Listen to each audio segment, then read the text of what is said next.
Well, welcome to another episode of Coronation. I'm Naomi White in Brisbane, Australia, and I'm joined by Alex Wake in Melbourne, Australia. How are you, Alex? Good. Lovely to see you. Yeah, you too. Alex, can you tell us a little bit about yourself? Okay, so I am the program manager for the Bachelor of um, Communications Journalism at RMIT University in Melbourne, Australia. I'm also the president of the Journalism Educators and Researchers Association of Australia. So in both roles, I'm keenly interested and concerned about what goes on in journalism. And right now we're in a really difficult time for the media. There's more people than ever before actually turning to news and trusted news sources, to get information. And yet at the same time, those very news organisations that we need are actually facing terrible, terrible times. The advertising dollar has completely dropped out of the market. Commercial television, local papers, regional papers are really struggling. But, we're seeing figures like the Guardian newspaper has gone up to the fourth most viewed website in the country in Australia at the moment, which is a huge jump. So that's my day job, looking at journalism, looking at trends, talking about it, teaching about it, researching about it. But then I'm at home as a mum. My husband is also an academic. He teaches business ethics. So he's in the other room at the moment. You might hear him talking about business ethics issues. It's a very loud class in the other room. And I've got two teenage boys. One's doing grade 11, the other is doing grade 9, and they're in their bedrooms, hopefully actually studying, but I doubt it very much, because I'm in my room and we're all in our little bunkers trying to get on. Wow. You raise a really interesting point about the media and finding its place in this current environment at the moment. Interesting about The Guardian. Why do you think The Guardian's readership has gone up so high? Well, a couple of reasons, but I think probably the biggest one is that it's not behind a paywall, so people can access that one really quite easily, whereas a lot of the others, say the Herald Sun, which is one of the best read newspapers in the country, even though they have opened up their paywall for corona stories, if you actually go to their website, they've still got quite a bit hidden behind paywalls. So some of the more interesting sort of clickbaity stories, and by that I mean, the sort of the headlines over, pop stars or AFL players or other kind of football players, are still hidden behind paywalls. And what they're trying to do is trying to encourage people to sign up and to pay for journalism, because at the end of the day, you only get good journalism if you're actually willing to pay for it. So what the industry needs right now is for people to, stop just looking for, cheap information, but actually paying for quality information. And I've noticed, I think only yesterday, that The Guardian has started to ask people to register now. It's not a bid to actually get money from them, but actually just trying to understand who their readers are and where they're coming from a bit better.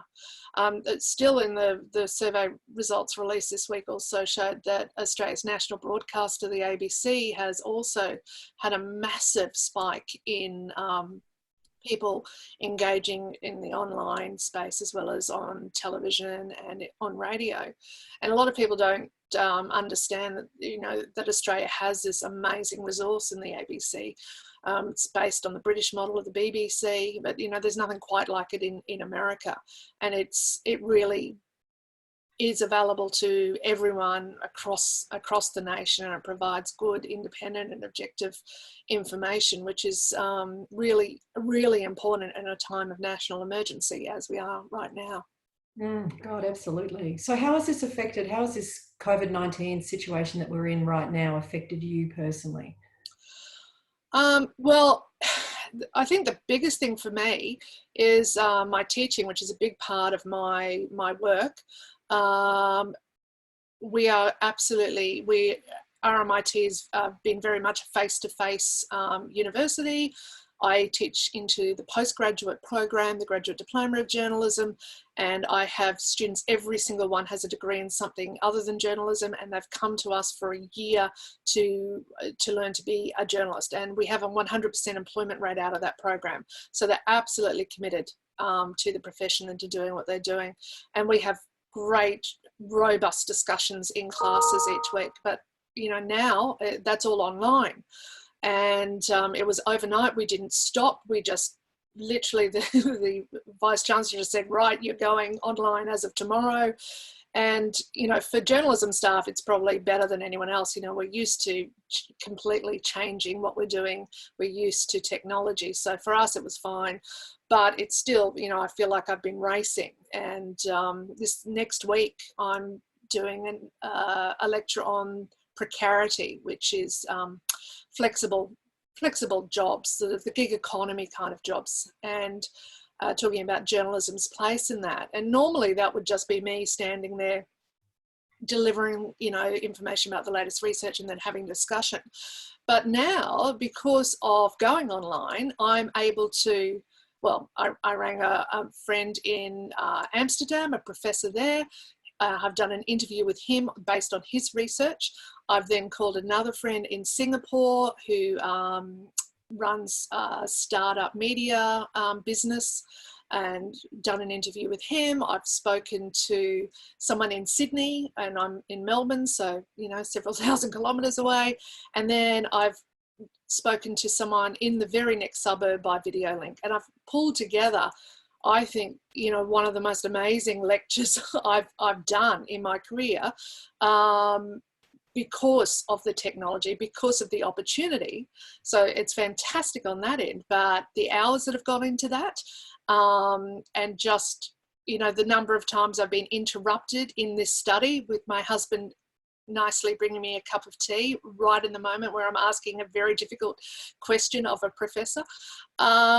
You know, so, but I think most people are, the students are highly engaged and they find it funny, and they love looking, you know, even in the background here, they've loved pulling apart what I've got on my bookshelf and noticing the rocking horse in the background, you know, as we're all scrambling to find private spaces in our homes and to do our work and to, you know, have, you know, even bandwidth right now, you know, it's working for us now, but that's because my boys are on school lunch break, so they're not on.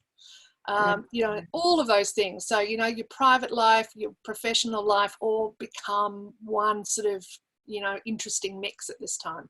And it's made it very human, hasn't it? I mean, I'm having meetings with clients and children are wandering into the frame and climbing on their parents, and cats are jumping on laps, and there's power tools going off in the background. You know, it's a different experience.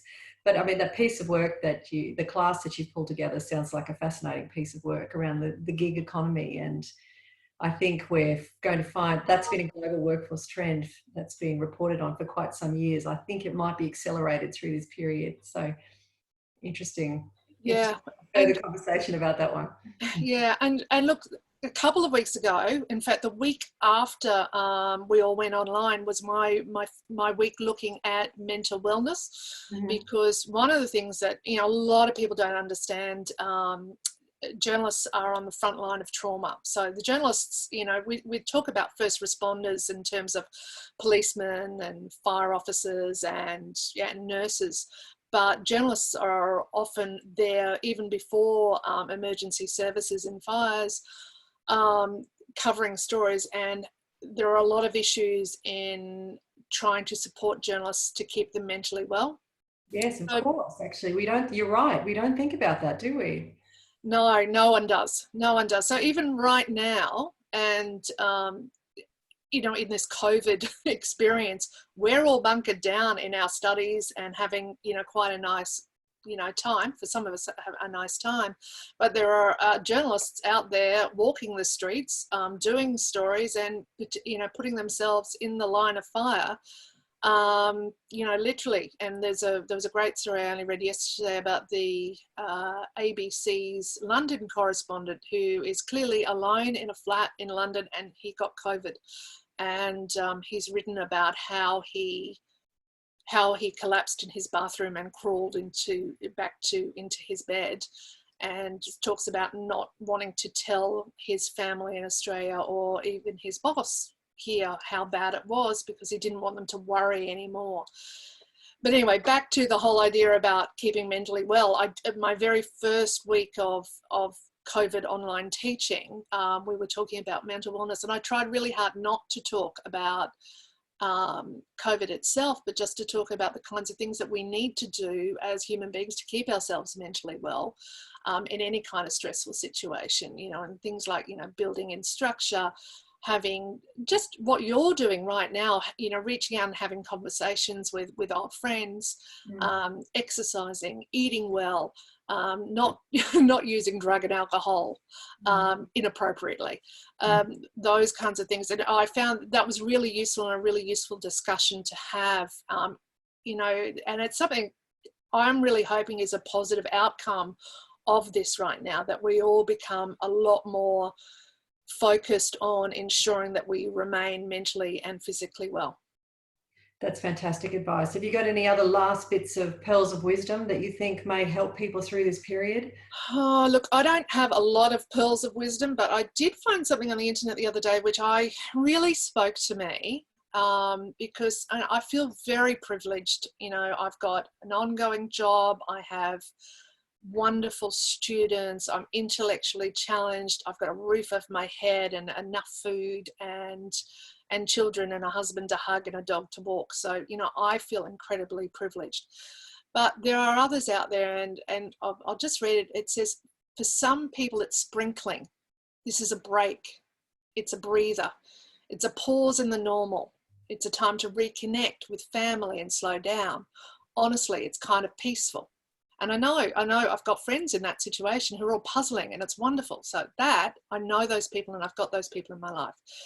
This next bit is me. For some, it's a storm. It's a bit scary. It's disruptive. It's enough to make you stay up and watch the news and worry. And I think that is me. And I think that's quite a few of us, you know, probably you too know. The next one, for some, it's a hurricane. It's tearing at the boards and pulling off the roof. It's washing them out to sea. It's dark and unknown. It's life-changing. And I've certainly got friends who have lost their businesses, lost their jobs. I've got a couple of very close friends with life-threatening conditions. And yeah, it's a really terrible place to be.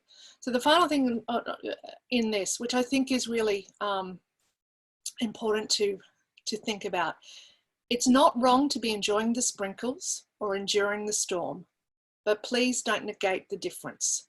Rest with family, but don't minimize the hurricane engulfing your neighbor. Laugh at a meme, but get on your knees for your friends. Get into someone's hurricane.